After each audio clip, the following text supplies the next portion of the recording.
இந்த வார திரை விமர்சன நிகழ்ச்சியில நம்ம பார்க்க இருக்க போற படம் சசிகுமார் நடிப்புல வெளிவந்திருக்கும் கிடாரி. சாத்தூர்ல ஆட்டு தொட்டி நடத்தி வரும் வேல ராமமூர்த்தி அதே ஊர்ல பெரிய செல்வாக்குடன் திகழ்கிறார். ஆனா ஊரை சுற்றிலும் பகை, அதனால் அவருக்கு பாதுகாக்காக எப்பவுமே கூடவே இருக்கிறார் சசிகுமார். அவரது செல்வாக்கை பயன்படுத்தி அவரது மச்சாவான OAK சுந்தர் ரியல் எஸ்டேட் கண்ட பஞ்சாயத்து என லட்சக்கணக்கில் சம்பாதித்து வருகிறார். இதை அறியும் சசிகுமார் OAK சுந்தரோட தொழிலுக்குள் மூக்கை நுழைக்கிறார். இதனால் OAK சுந்தருக்கும் சசிகுமாருக்கும் இடையே பிரச்சனை ஏற்படுது. சசிகுமாரை தீர்த்து கட்ட OAK சுந்தர் முடிவெடுத்திருக்கிறார். இதற்கிடையில வேல ராமமூர்த்தியை மர்ம நபர்கள் யாரோ கத்தியால் குத்தியிடுகிறார்கள். ஆஸ்பத்திரியில சிகிச்சை பெற்று வரும் அவரை யார் குத்தினார்கள் என்பதை கண்டுபிடிக்க சசிகுமார் களமிறங்கிறார்.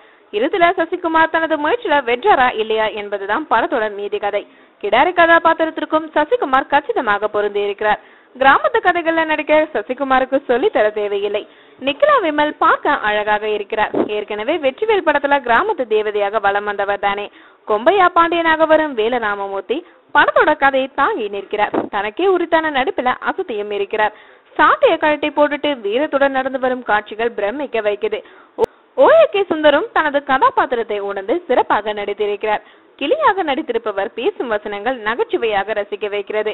மற்றபடி அனைத்து கதாபாத்திரங்களும் கதைக்கு ஏற்றார் போல் தேர்வு செய்து சிறப்பாக வேலை வாங்கியிருக்கிறார் இயக்குனர் பிரசாந்த் முருகேசன்.